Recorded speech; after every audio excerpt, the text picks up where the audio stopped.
tonight's a Tsog ceremony. Tsog is a Gana chakra or special ritual that has to do with making offerings on a tantric level to the three jewels. And what happens is this is usually Tsog is not allowed to be participated by people who do not have any higher tantric empowerments.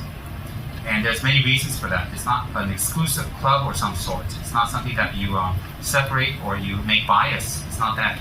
It is a matter of that in tantric practice, there are certain practices that are not appropriate for people who are not ready. Not appropriate, not as in harm, not inappropriate as in disbenefit, not inappropriate as in damaging, but inappropriate that it would be too overwhelming. Like a small child who's in second or third grade, and they give them college level, university level instructions. So that would be very difficult. So what happens is, but I made an exception today because I thought once in a while, if all of us can attend Tsog, it would be very, very good. There are many, many benefits for those who engage in the Tsog offerings, and for those who actually hold their commitments, hold their samaya, and engage in the Tsog offerings, and also for those who participate. And I dare let other people participate, not because I'm of a position or qualification or attainment that I am able to turn things left and right and move things left and right. But my first guru, the great Serenade Cancer Tsem Rinpoche, who's already passed away last year, in New Jersey when I received teachings from him, he would allow the general public to attend Tsog from time to time to get blessings. So following Cancer Rinpoche's example, then I dare do something like this. Otherwise, I would not. In any case, during Tsog ceremonies, if we do it in traditional Tibetan style, and we do the chantings, it can last all day or 3/4 of the day. Of course, it's not going to happen here. So when we do Tsog offerings, what happens is there's very beautiful liturgy to be recited. There are paths and stages to enlightenment. There are paths and stages to enlightenment that include from refuge to the four immeasurables, to generating oneself as a deity, making offerings of one's guru, also confessions, also reciting the paths, Lama, and stages to enlightenment. And it's all condensed into a very short form written by His Holiness the First Panchen Lama. And what happens is that when you get to the actual Tsog part, it's very, very sacred because you invite the three jewels to this presence. And not just Buddha Shakyamuni, not just Tara, not just Tsongkhapa, or not just one or two deities, but you invite the whole entourage of the three jewels here. And it's very, very powerful if you can actually, if you have the eye to see the path, if you have the eye to see, then you'll be able definitely to see them. And whether you can see them or not, we don't need to doubt in the presence and the power of a Buddha. No doubt in that. There are many, many conditions and there are many causes that the Buddha went through to gain his extraordinary abilities. So what happens if we study up on his life story, if we understand, then it'll be very, very clear. In any case, I won't get into details about that.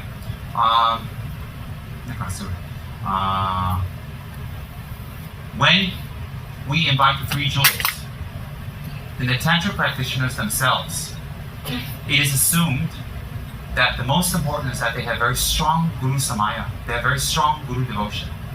Their devotion to the Guru is that they can even jump off a building if the Guru tells them so. That kind of devotion. Not that the Guru will tell you to do that, but you have that type of commitment. So attainments come very fast and very quick. And also once, to follow that would be the 50 verses of Guru devotion. And but first, before we even adopt someone as our Guru, we should see the person and see how they affect our lives, see their knowledge and qualifications, and see if what they say penetrates into our minds and benefits us. And does it help us to make a transformation? If it does, this is wonderful, It's our spiritual mentor, our spiritual friend. And Tsog practice is not itself the practice of Dharma. Tsog practice is only a supplementary practice that helps, but it's very, very powerful.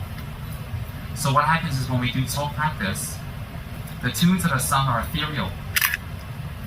They were composed by great lamas, such as His Holiness the Panchen Lama, who actually has the ability to hear Dakinis. He has clear audience. He can hear Dakinis. He can hear how they chant and what pleases the Buddhas. and record those chants down, and they've been passed on for many, many generations from guru to disciple and held very sacred. Why? With those very special chants, the one doing it, it transforms their own mind. You see the notes and the sounds inside of them. Those chanting actually transforms the person inside, temporarily brings peace, and also it moves the winds, the energies. It opens up your drops temporarily for the blessings to enter. And at the same time, when you do those kind of chanting correct with words and meditations, when you do it correctly, it invites the mythical beings, which really do exist, from the 24 holy places. And they are according to the Kirupa Mandala of 24 holy places when Mahadeva was subdued by Shakyamuni. Those 24 places are very powerful power places on this planet. There are power places all over the world, all over. The 24 holy places where the great Dakas and Dakinis reside with their entourage, one each at each place, that are recorded according to the Vajrayogini and Kirupa Mandala. And these Dakas and Dakinis, by oath, when we do Tsog, they immediately converge to the place. And when we have our meditation correctly, and we have our motivation correctly, and we have our samayas correct, they completely bless us. How do they bless us?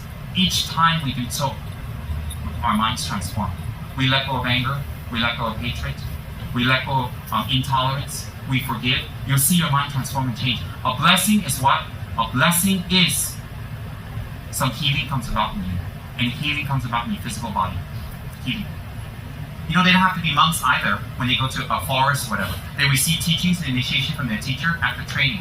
And they actually go into meditation into the forest to focus, to go away from politics, go away from society, go away from norms, and go away from customs and whatever the society forces them to do, and not be distracted and beg for alms or be supported by a sponsor to have alms, and they go meditating in the forest. And so they don't have a lot, they don't have money. They don't have a nice house. They can't go to 7-Eleven and buy, offerings. They don't have a kitchen to cook. They don't have a plantation to pluck the fruits. So these great tantric practitioners, in order to realize their goal, they need to collect a lot of merit. Merit on meditation alone is not enough, because not all meditation is that strong in the beginning. So these tantric practitioners must gain a lot of merit that supports their realization, so that when they go and meditate, they actually can gain experience and realization. Chopa. Why? By habit, by knowledge, application. And supported by. So you're not just a dry knowledge holder. Supported by merits. Becomes very moist. They gain realization. So for these tantric practitioners who don't have a lot of material resources to make offerings, Tsog is very powerful. Why? When you do Tsog offerings, the practitioners, if they do it correctly, they themselves are not an ordinary being doing Tsog. Whether we can perceive or not doesn't matter. They're not an ordinary being. They have become generated in the form of their deities. They can generate as Yamataka, as Kala Chakra, as Vajragiri, as Heroka, as Hevajra, whatever their idam is. And if they have, many idams, then the main idam, they generate as that idam. So the whole place of Tsog becomes a place, not a building, not a marble floor. So it becomes a divine mansion, created, a mandala palace, divinely created for the attainments of the idam. So every structure, every edifice, every entrance, every corner, everything within this divine mandala is the extension of the deity's mind. So it's a divine palace. Then everything they hear around them is not chitter-chatter, is not just gossip, is not more words that increase our desire and hatred and anger. It is actually the sound of pure mantras coming forth, and we hear pure mantras, so that whatever we hear doesn't affect us, doesn't bother us. And the mind themselves reside in divine pride. Not pride, divine pride, to benefit others. So that tantric practitioners themselves actually manifest as a tantric deity within. And with the power of being a tantric deity, whether it's actual or just imagined in the beginning, is fine. Then they do offerings. When they do offerings, they consecrate the offerings. when they consecrate the offerings become padameva. Doesn't mean just 1 or 2 apples. Whatever offerings you see is not just there. It is increased to fill the universe. And so when it's increased to fill the universe, the Tantra practitioners visualize this offering, visualized and real, blessed by their mantra, by their samadhi, and by their mudra. Blessed by samadhi, mantra, and mudra.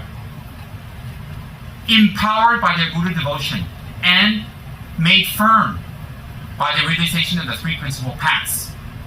Then it is a tantric practice. Then it is a tantric offering. And for that type of person, even if they're wandering in a forest or they're living in a cave and someone offers them 1 small bowl of rice gruel, rice porridge, so even 1 small bowl, or even they get offered 1 banana, that's all they have.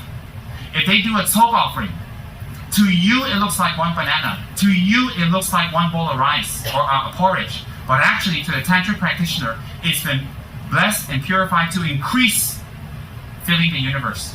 And therefore, when they make that kind of offerings to the Buddha, it is much, much more powerful, much faster, and easier to gain more merits than normal offerings, as stated in Sutra. So, you're saying, well, why is that so unfair? The difference between Sutra and Tantric offerings is the attitude of the practitioner. The attitude, the visualization, their commitments.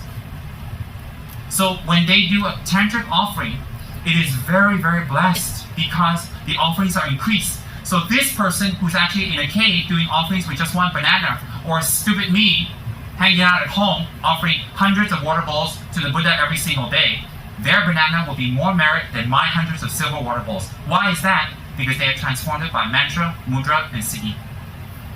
And they are motivated by bodhicitta. Whereas I'm at home making silver offerings, as you all know, that I may become rich, that in my next life I will always be born with a lot of hair, that in my next life I'll have a fabulous body, flawless skin like Henry, that I'll be tall and magnificent and fabulous. Okay, here nobody laughed. And rude, isn't it?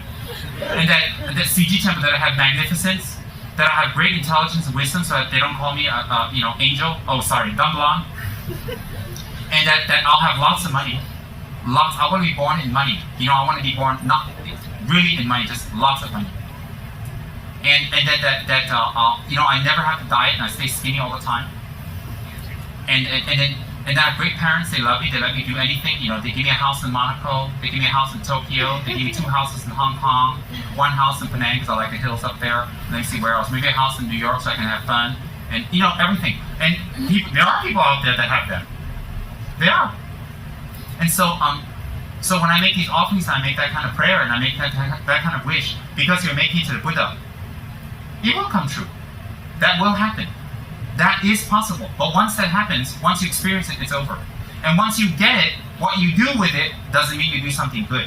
You see, some people get wealth and power and position. They become worse people.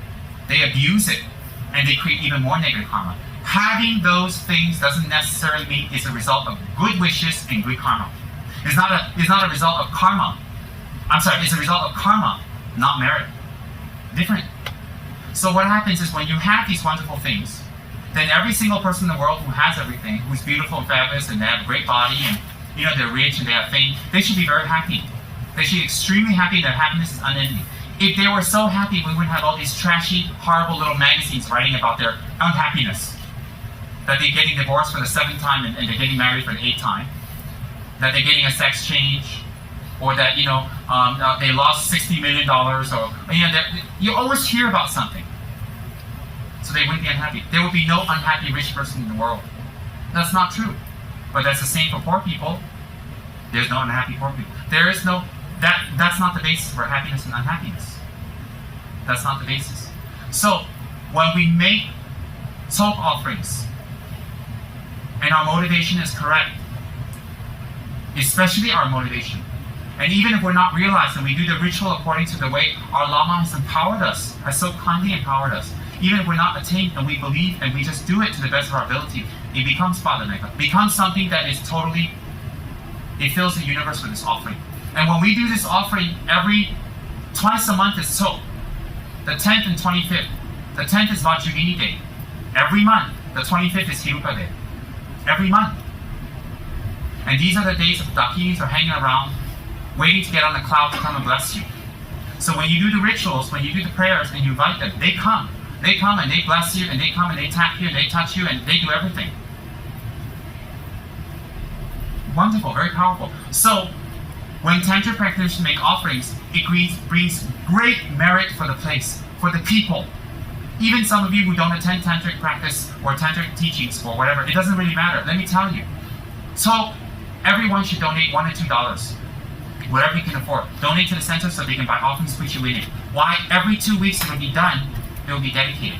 And it's a very, very powerful way. In that way, even you offer $1 or $2, it's multiplied to hundreds and thousands of dollars. Whereas if you offer it the normal sutric way, that $1 when you offer is just $1.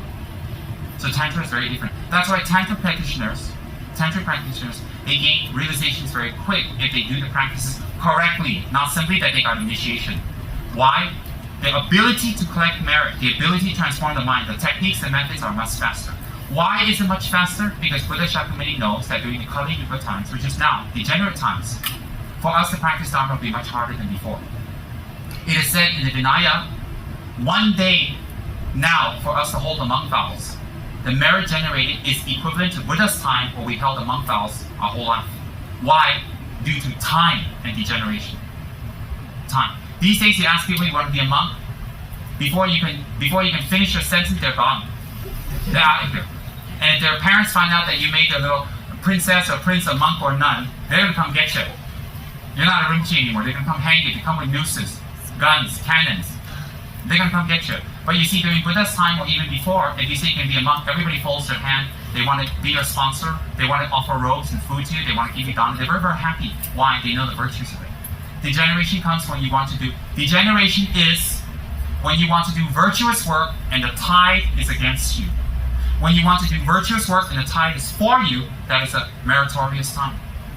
So now to do Dharma, to do any type of Dharma, much more obstacles. Therefore, whatever you do has more power and significance. So when we're doing Tsog offerings, for the Tantric practitioner, the motivation is to become a fully enlightened Buddha as quick as possible. So when they make these great offerings, what they do is during these offerings, they rejuvenate their vows. They remember their vows for sentient beings that they've taken in front of their holy lamas. They take refuge for the sake of others. They generate themselves as a deity. They make offerings, body, speech, and mind, inner, outer, and secret offerings to the three jewels.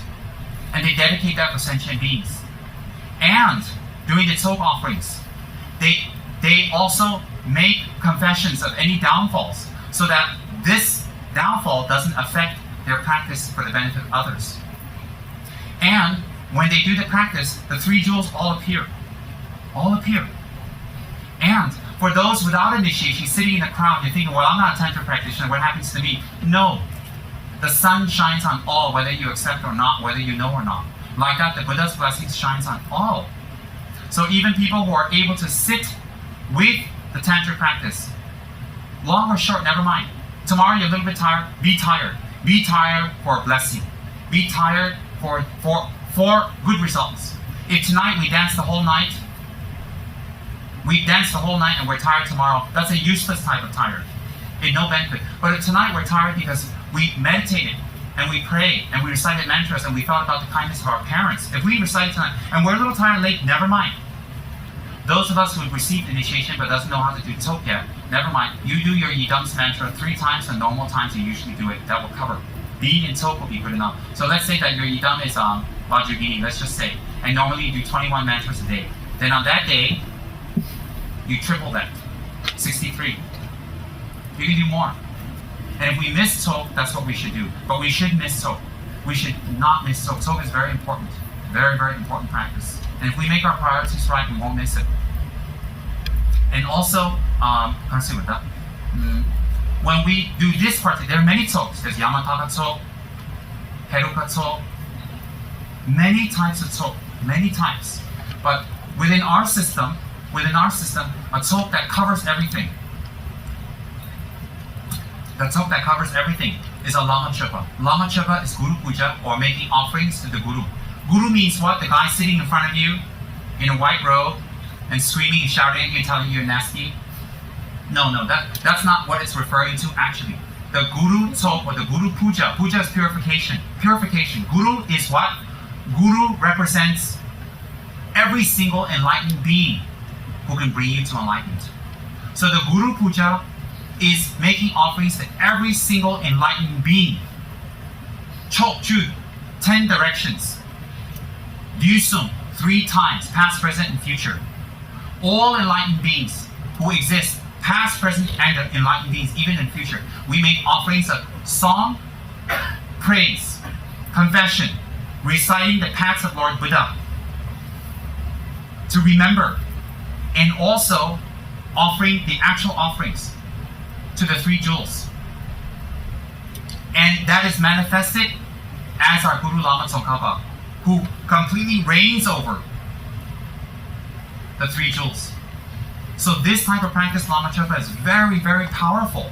It is powerful for us to sponsor the practice, to make offerings of fruits or whatever, a yogurt for the practice, and also to sponsor the place of the practice, to sponsor the ritual objects, to sponsor the mandalas, to sponsor the people, if they're monks or nuns or people who are doing practice. To sponsor this activity is very, very great. They create causes for you to be able to practice in the future.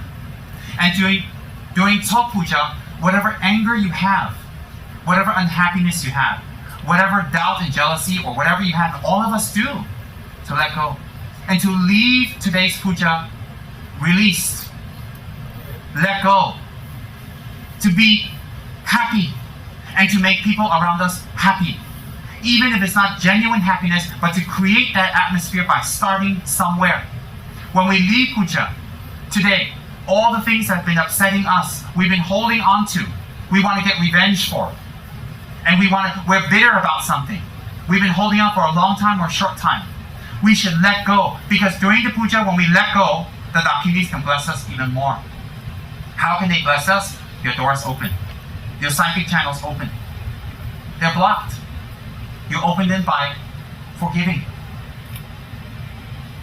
by letting go, by realizing everybody makes mistakes, it's all right, and not seeking revenge, and not having a black face or bad speech, or to hurt or damage or be cold and cruel, but to open up, because this is a temple, this is a center, this is a holy place. It's holy because all of you are here to generate that mind. It's holy not because of the statues, no, not that. There are plenty of evil people like me who have statues. It doesn't make me holy. But this place becomes holy because we are gathered here to generate a kind heart, to forgive, to accept, to let go. How do we do that? Life is short. We all make mistakes, and things can change. Nothing is permanent. So if we work for the Dharma, if we engage in Dharma, we do practices, we do black tea, and we're very devoted to our Yidams and Dharma protectors, and we are. But we hold anger, and we hold on, and we don't let go, and we don't release, then our practice has very little benefit. And even having Buddha statues around us cannot maximize their benefit. But what we should do now is for the next time, for the few time we're together now, and the Tantric people are doing prayers in their rituals. You can be just as effective if you generate that mind. I forgive, and I let go. And I'm not going to be bitter. And I know life is short. And I know people make mistakes. And I'm going to let go, and I'm going to forgive. And you may say, well, what's the point? Because tomorrow I might get angry again. Yeah, but you see, if you do it 1 time, 2 times, 3 times, slowly it becomes a habit. If you never engage in it, how does it become a habit? It never becomes a habit. We have to engage in it. And for the Tantra practitioners, they themselves must think, I take refuge from my heart. If you take refuge, you follow the 8 verses of thought transformation like on the door there. And you hold your Tantric vows. And you be tolerant of the people around you and kind. You be exemplary. And you respect elders. And you respect the law. And you try to generate your mind to be a tremendous benefit to others, Tantra practitioners. And with that divine pride, we generate ourselves as a Yidam. Just because you're a Yidam, maybe some of you generate yourselves Kala Chakra, a lot of arms. Some of you generate Yamataka, even more arms. Kala Chakra is 24. Yamataka, I don't know, maybe 100,000, whatever. All types of manifestations. 34 arms. And then, some of the yidams here are just 2 arms, so you slap the other yidams, they move over, you're taking up space. You don't do that, don't be sneaky. Different yidams don't slap each other, move each other over. You need to be very gentle. So just because you're yamataki, you're on flames, you don't tell the person next to you, move over. You're just da-da-da. All is the same. So for Tantric practitioners to have that kind of focus and meditation, and whether you can ring the bell perfectly, do your ritual perfectly, you do the best you can from your heart. That's what Buddha cares about. And to regenerate your vows, very important. Regenerate. How do you regenerate? With a Shi. The 4 opponent powers: regret, not to do it again; purification, and vows and commitments, not to do it. Purification practices.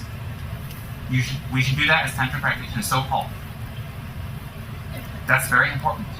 And to set an example for others. Tantric practitioners must set an example for others. Not set an example to the road to hell, but set an example to the road to inner peace and happiness.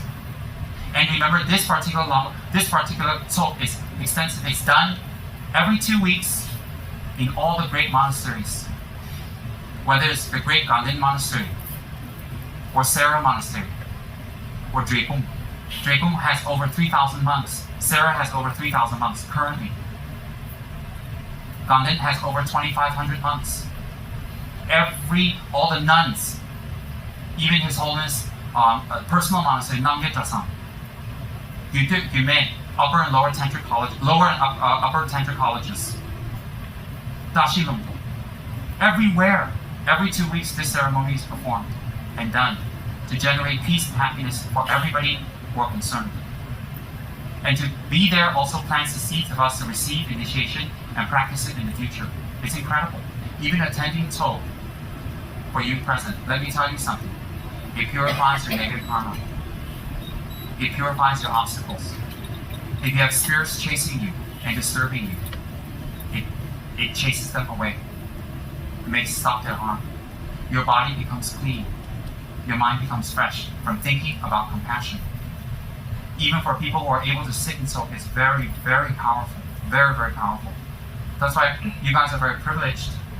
Why do I say that? Because I'm here known. That is a well-known blessing for the people. Blessing, well-known. So feel like that, feel very happy. And our particular kind of Tsog is the most profound. And it encompasses all the 3 jewels, past, present, future, all the yidams, every one. And I will show you. This is a new tanka that just came from Nepal, and that represents all the Buddhas and Bodhisattvas and deities. I'll show you one. The puja is for this. This is the puja. All the lamas, all the lineages. Up there is Sukhavati heaven, Amitabha's pure land. On the left is Maitreya's heaven, Ganden. Ganden Monastery is named upon this heaven. In the center, you have the lineages of Guya Samaja, Yamataka, Vajradhara, Atisha, and Hiruka, all coming down, all the lamas of the lineage coming down and absorbing into Lama Tsongkhapa. And then on the left, you have all the Indian masters on top, who were before, and the Tibetan masters on the bottom. Then on the right, also same. All the lineage masters, everyone dissolved into Lama Tsongkhapa completely. This teaching I received from the great master in Los Angeles, Geshe Tsurim Gyaltsen, who went through an extensive teaching on the Guru tree at that time.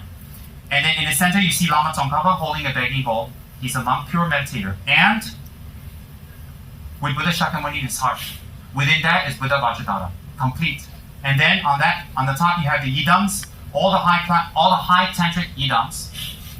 Yamataka, Guya Samaja, is a Kala Chakra, Vajragini, etc. All the Kriya, Yoga, Chaya Tantra deities, all the Bodhisattvas, all the Dongsha Buddhas, all the Stravakas, Pratikaya Buddhas, the solitary realizers. And then Dakas and Dakinis who are highly enlightened, and all the Dharma protectors who are fully enlightened. So when we do Guru Puja, the Guru Puja is not done to one Guru.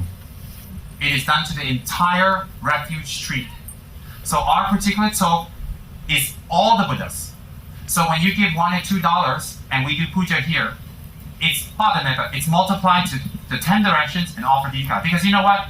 You buy one ball bread, you give to me, how am I going to share with all these guys? Look, All these fellas, they're quite hungry.